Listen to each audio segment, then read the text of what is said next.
Chile, país de poetas, presenta su programa Aroma de Libro. Conduce Chalo Rodríguez Burgos. Participa Cristian Oyarzo Asenjo. Muy buenas, nuevamente con su programa Aroma de Libro en el número 93, un programa conducido por Cristian Oyarzo Asenjo y su servidor Chalo Rodríguez Burgos de Perú. En esta oportunidad tenemos la presencia del escritor peruano Alejandro Medina Bustinza para presentarnos su obra Ahí vienen los fantasmas del Real Felipe. Apu nos invita a un viaje por los pasadizos de la identidad. La obra va más allá de la mera crónica y se interna a explorar cómo los espacios que habitamos se convierten en custodios de nuestras propias emociones, las más profundas. A través de una narrativa que acaricia la nostalgia, el autor revela cómo los muros de la fortaleza no son solo arquitectura, sino extensiones de una conciencia colectiva que se niega a olvidar. Bienvenido a Chile, de país de poetas, Alejandro. Muchas gracias, Chalo. Cristian, un abrazo. Qué gusto, qué gusto. Aquí nuevamente mis saludos a Chile, país de poetas. Efectivamente, hablaremos acerca de la fortaleza Real Felipe del Callao, donde hay susurros, donde hay imágenes, donde hay esos que le llaman cantos o gemidos anormales. Sin embargo, pareciera que fuera fantasía o pareciera que fuera real, pero ambos es, es fantasía y a la vez también es real. Así es que de eso se trata. Ahí vienen los fantasmas del Real Felipe del Callao. Suena interesante esos susurros y vamos a leer parte de la extensa biografía que tiene Alejandro, que trasunta Sí. y ha recorrido bastante el ámbito literario y también humano. Él es un poeta, narrador, docente, con estudios primarios nada menos que en la parte de la sierra más intrínseca del corazón de los Andes, en Apurímac, San Juan de Miraflores y en Lima. La secundaria en la Gran Unidad Escolar, Ricardo Palma, en Surquillo. Tiene estudios superiores de educación en universidades del Cusco y Huacho. Posgrado culminado en la Cantuta. Estudios de quechua en el Centro de Idiomas de la Universidad Nacional Mayor de San Marcos. Fundador de la Asociación de Poetas AE 2000. Ex vicepresidente del Gremio de Escritores del Perú. Actualmente maestro jubilado de la institución educativa Sarita Colombia. Bueno, nos llevaríamos gran parte del programa desarrollando todo la labor que tiene acumulada este interesante escritor peruano, muy profundo. Vamos a comentar este libro, La Fortaleza, los fantasmas de la Fortaleza del Real Felipe, comenzando por la primera pregunta, el título, el por qué, de dónde deviene Alejandro. Ajá. Chay ukupiqa imaymanatan waqyakun runakuna wañusqa runakuna ñawpaq wañusqa runakuna. Lo que pasa que ahí adentro, en estos tiempos, cuando uno visita Real Felipe, ahí en el calabozo o en las celdas que existía y existe todavía físicamente, ahí murieron muchos presos, entre rebeldes, piratas y presos comunes. Entonces, cuando sucedió digamos, el enfrentamiento bélico en 1900, en 1866, el combate del Callao, que yo lo llamo así, o generalmente le llaman el combate del 2 de mayo. Allí, bueno, pues hay una flota española que llegan al Callao. Primero llega a Chile, los chilenos en Valparaíso no lo permiten, ¿no? Lo rechazan, luego viene al Callao con una serie de leguliyadas y falsas expectativas. Viene, pero los peruanos, entre civiles y militares, esperan y se enfrentan y para que no ingrese.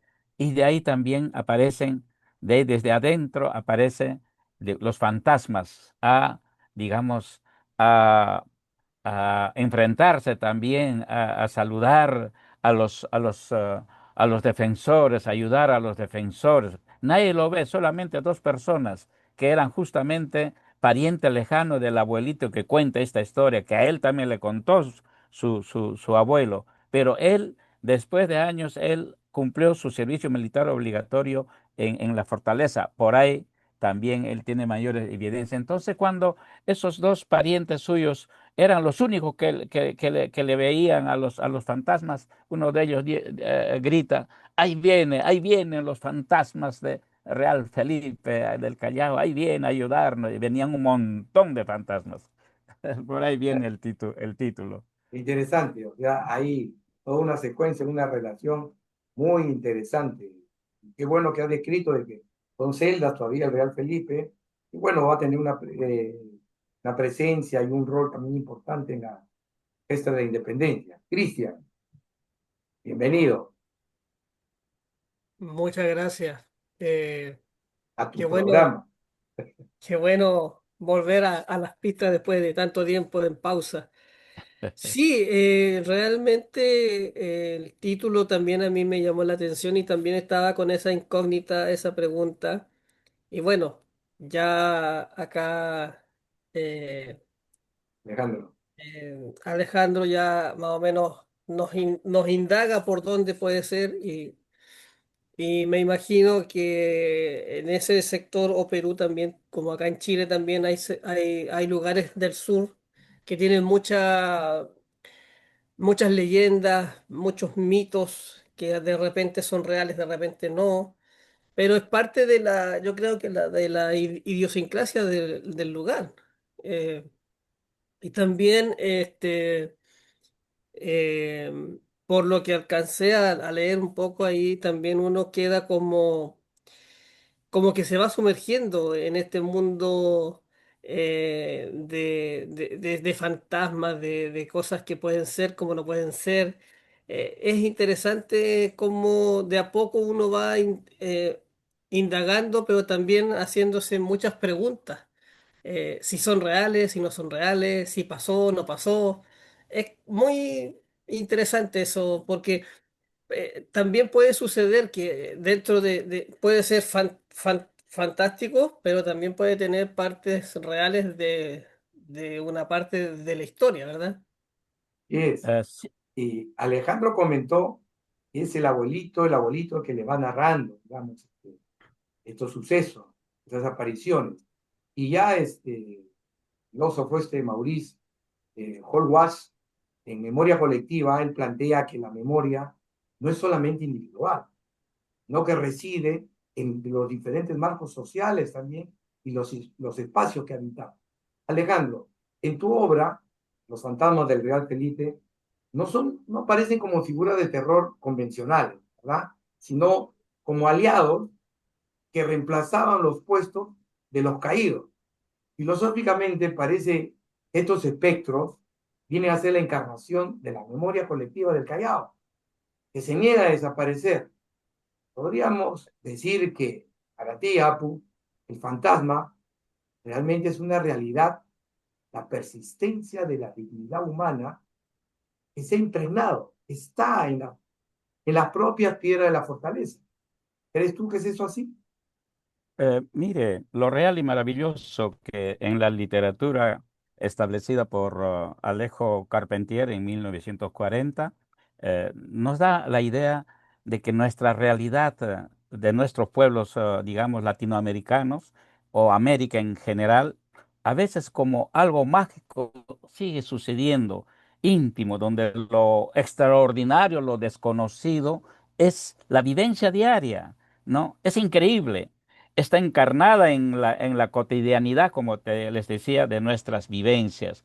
Está encarnada en nuestro pensamiento, en nuestras leyendas, como decía Cristian. Sin embargo, esta mixtura entre lo real y la ficción, ¿no? Que si vamos a leer, si leemos con mucha atención, nos va a parecer que es real. Y en gran parte es. O nos va a parecer como ficción. Y en gran parte también es. Miren, lo que pasa que también, mira, cuando yo varias veces he visitado, inclusive con los alumnos cuando trabajaba, este, el coronel me decía: tengan cuidado, no lleves a los alumnos allá abajo porque se van a asustar". Entonces yo tuve que ir solamente con los profesores y, y allí me contaba el sargento que nos llevó o el encargado. En el año 1824, Rodil, un encargado, brigadier Rodil, que estaba tomado por los españoles, Real Felipe, no aceptó la capitulación de Ayacucho, el orden de que debieran, digamos, salir, entregar a los peruanos, con el pretexto de que no estaba firmado por Serna. Serna no firmó esa capitulación porque estaba herido y estaba prisionero. Entonces, nunca salieron de allí. Entre peruanos que había también adentro, pasaron muchas peripecias. Entre 2 años, duró 2 años, ellos esperaban ayuda de España, nunca llegó, y allí más de 3.000 soldados murieron, ¿no? Digamos, de enfermedades, de hambre, tanto que de hambre comían, digamos, y eso está en la historia, y eso lo dice, ¿no? También Basadre, lo dice también otros historiadores, como yo me he basado, por ejemplo, acá del Callao, pueblo de civismo y tradición, de Jorge Lizarde Valiente, sí, Valiente, que fue publicado en 1966, 100 años digamos, de cumplirse el combate. Entonces, ellos murieron allí. Entonces, hay mucha leyenda, hay mucho, y efectivamente cuando yo llegué adentro ahí al calabozo hay una sensación terrible, hay una energía bravísima, donde pareciera de que te hablaran las paredes. No, no, yo no entré más adentro, pero sí me contaban muchas cosas. Ahí el mismo coronel nos contaba de que en la noche aparecen marchando digamos, los espectros. Y él ya sabía de que no, no, no debería interrumpirse. ¿Qué te parece, Cristian? ¿Cómo va plasmando todo ello Alejandro en su obra? Es que es muy interesante, por ejemplo, para mí o para la gente, digamos, fuera del Perú. Eh, es muy interesante porque, claro, aborda algo histórico que sucedió, pero a la vez cuando uno tiene el libro, ¿verdad? A lo que yo decía anteriormente, uno va indagando o tratando de indagar para saber si realmente esos hechos son reales o esos hechos sucedieron. Entonces, cuando ya uno tiene el relato de lo que sucedió, ya uno va adquiriendo mayor información y claro, como decías tú, Chalo, esas leyendas de repente eh, acá también de repente nos toman por generaciones. Los bisabuelos, los abuelos, los tíos, los papás, van contando, digamos, eh, a veces no la misma historia, sino que de repente le van colocando un poquito más de personaje y un poquito más y un poquito. ¿Por qué? Porque resulta que eh, van a pensarán y dirán, el abuelo pensará y dirá, yo le voy a contar a mi forma de ser, lo que supuestamente me contó mi abuelo o el bisabuelo, porque este no le va a preguntar al bisabuelo que ya no existe. Entonces, así Así. como yo creo que se va formando, digamos, diferentes historias y también a la vez con este libro también uno se va haciendo una idea y una formación de la historia del Perú. Muchas historias que muchas veces no salen en las enciclopedias o no salen en los libros principales, que son, que de repente sale la historia del Perú, digamos, a grandes rasgos con ciudades más importantes, pero se pierde en el interior del Perú, que hay ciudades que en- uno tiene el mapa, ¿verdad? Con las ciudades principales, pero hay pueblos pequeños y esos pueblos pequeños tienen mucha historia. Entonces es interesante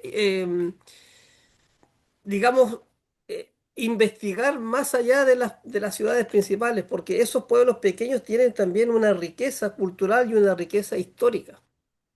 Es muy Eh, cierto lo que dices. De ahí la trascendencia del libro y la importancia de este escritor peruano. ¿Por qué? Para poder escribir un relato, por muy ficticio que sea, porque haya sido una memoria colectiva que trasciende de generación en generación, por muchos cambios que haya habido, está dentro de un marco histórico, Correcto. real. En este caso, el Real Felipe, voy a hacer la redundancia, está en el primer puerto del Perú, que es el Callao. Y como una isla, como si fuese una isla, durante 2 años, muy bien lo indica Apu, estuvieron, no se sujetaron al Perú libre. Es más, estaban esperando la ayuda de España. Él ha tenido que documentarse, buscar, indagar. Es lo que hacen todos los escritores, digamos, correctos, para poder sustentar su obra, por mucho que ésta sea ficticia. Ahora, hay cambios que se dan por inercia. Yo voy a recordar algo que yo haya vivido, como él, con sus alumnos, se inspira. Esos espacios le gritan, más que susurrar, las cosas que han habido, más la información que él tiene, va a lograr tener una percepción muy importante como la que pudo tener por su abuelito, ¿no? Esta identidad narrativa la tenemos a través del abuelo Goyito. Lo describe muy bien, tú resaltas que la verdadera historia realmente se escribe en esos breves instantes donde lo que no ves, estando en esas celdas oscuras de piedras, cobran vida. El nieto se pregunta, en la misma pregunta que hace Cristian, si todo fue verdad, y concluye que, ojo, si no fue así, al menos en gran parte habrá sido cierto. Entonces, Apu, ¿cómo logras tú equilibrar la precisión del dato histórico documentado con la verdad poética de la tradición oral que realmente es el alma de tu narrativa? Recuerda, Chalo, Cristian, de que, por ejemplo, los griegos elaboraron su historia moderna en base a sus mitos, en base a sus leyendas. En base a eso, sus historiadores hicieron digamos, reestructuraron su historia actual. Nunca dejaron a un lado los mitos. En realidad, la historia oficial, por ejemplo, en el caso digamos, del Callao, en el enfrentamiento, los personajes que lucharon allí no eran solamente los militares ni los marinos, ¿ve? Sino también una gran parte eran civiles, entre, entre estibadores, los faroleros, los artesanos pescadores, y aparte del pueblo chalaco, jóvenes, entre mujeres también. Eso no está, o en todo caso no está mencionado, o está mencionado mínimamente. Y esa es la historia que a veces no se cuenta, ¿no?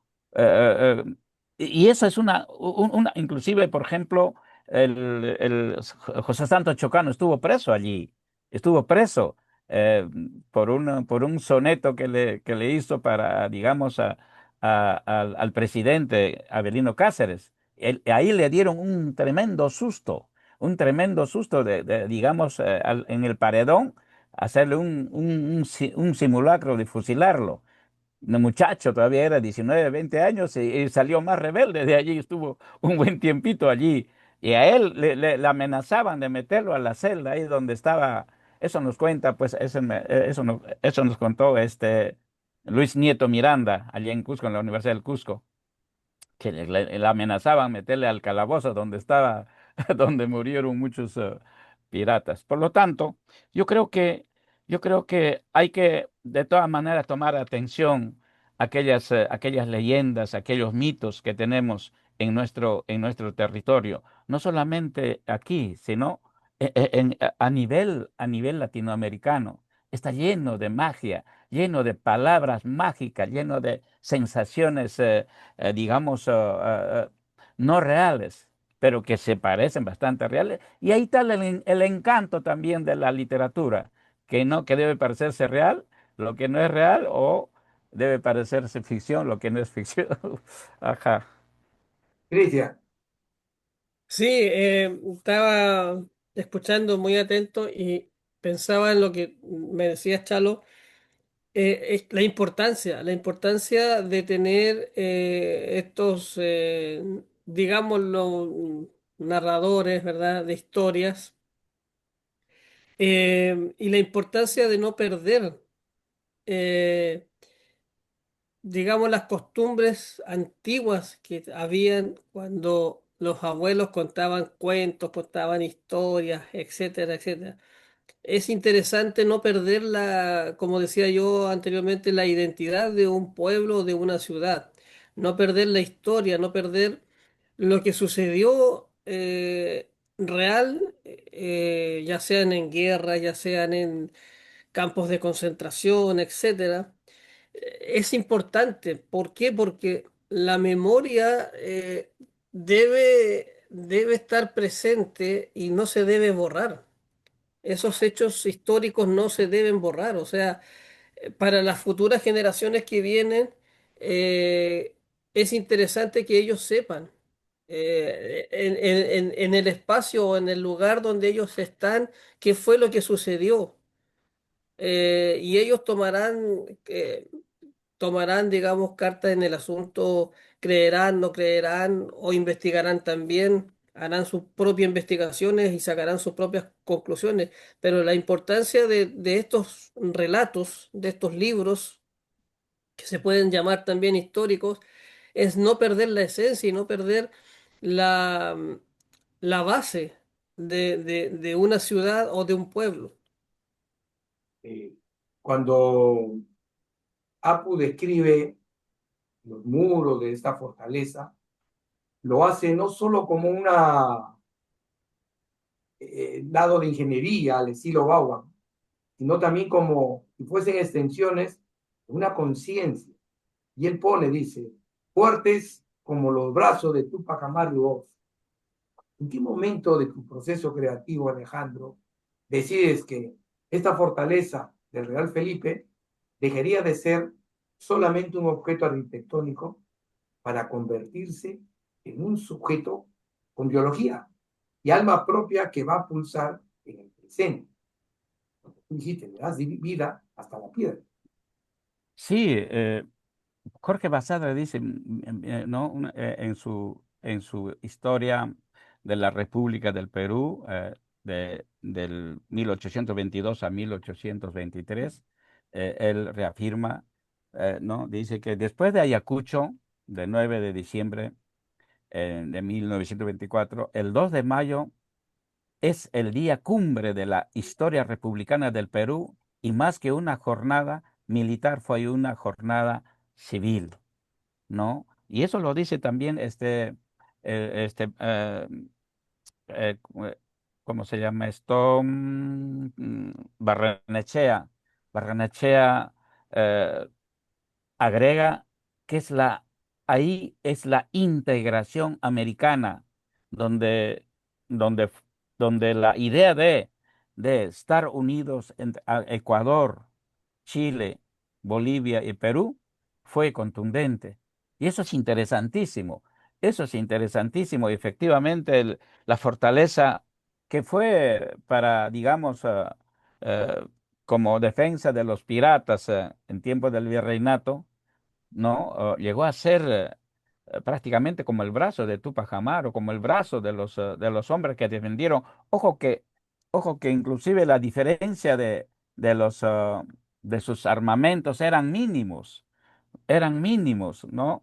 Mientras que los españoles tenían barcos mm, en cantidad, los peruanos tenían apenas 5. Los cañones, 200 tantos, mientras los peruanos tenían creo que 60. Entonces, hay una diferencia abismal y por eso que yo pongo algunas imágenes, ¿no? Algunas, algunos términos acerca de lo que es defender digamos, lo que uno quiere, donde uno ha nacido, donde uno es, y no solamente esto constituyó, digamos, la defensa del Callao, del Perú, sino prácticamente toda una, porque los peruanos, los españoles continuaban, ¿no? Continuaban creyendo de que Callao o Perú y otros seguían siendo su colonia. Entonces, para mí, eso fue para mí lo fundamental, ¿no? Ajá. Bien, ya nos vamos acercando poco a poco al final. Cristian, tu última pregunta y, digamos, tu parecer sobre este interesante cuento. Más que pregunta es agradecer a Alejandro por traer estos relatos para nosotros, para mí, que yo soy extranjero, digamos, que soy de acá, de Chile, y me interesó bastante el indagar y el investigar. Hay un trabajo, se nota, hay un trabajo arduo de recopilación de datos. Y me alegro, Alejandro, que estés en esta, ¿cómo se puede decir? No, no búsqueda, sino que rescate patrimonial, se puede decir rescate patrimonial en un relato o en un cuento que puede ser ficticio, puede ser real o 50 y 50. Así que felicidades, Alejandro, y más que seguro voy a seguir indagando por ahí algunos lugares y algunos personajes que por ahí están en tu libro. Muy Realmente bien. lo que tú indicas es muy importante, que el lector digamos, se sienta remunido de una búsqueda de información a raíz de la obra, digamos, ha logrado el autor, en este caso Alejandro, motivar, buscar, digamos, que se muevan sentimientos, un interés y una curiosidad que yo creo que en cierta manera compensa, digamos, ese trabajo que detrás de las hojas es un cúmulo de experiencias. Yo imagino, Alejandro, tus alumnos yendo, responsabilizándose por ese traslado del colegio hacia el Real Felipe, hacer digamos, los contactos para los permisos, porque no es que tú llegues siempre, ¿no? Y tú de eso sabes bastante, Cristian, por las actividades que haces como gestor. Entonces, estar con los chicos ahí, estar en presencia viva de la historia, para que ellos también sean historia, y a su vez, ese chico jamás se va a olvidar, puede olvidarse, digamos, de los nombres de los oficiales que estuvieron ahí, pero ni de su profesor, ni de lo que vieron como experiencia. Nosotros hemos sido marcados también por la presencia de nuestros profesores, que han contribuido a nuestra formación. Realmente a mí me ha encantado el libro, las diferentes eh, direcciones que va dando, da pauta a que la percepción de nosotros tres sea diferente, pero a la vez contribuye a Exacto, sí, enriquecer. Entonces, sí. tus palabras de despedida, Cristian, y sobre Nada, nuestro eh, invitado. nada, una alegría inmensa volverte a ver, Chalito. Un gusto siempre compartir contigo el programa y un saludo cordial a tu padre que lo veo ahí detrás tuyo. Así que un abrazo, mi estimado Chalito, y qué bueno verte después de tanto tiempo. vol- Hemos vuelto a las Y pistas. hemos vuelto y, bueno, tenemos nuestra promesa de sobrepasar las 100 presentaciones. Esta fue la número 93 de Aroma de Libro, programa que es parte del grupo literario Chile, País de Poetas. Cristian Oyarzo, desde Chile, y Chalo Rodríguez desde Perú, nos despedimos, Dios mediante, hasta una próxima oportunidad. Nos estamos viendo.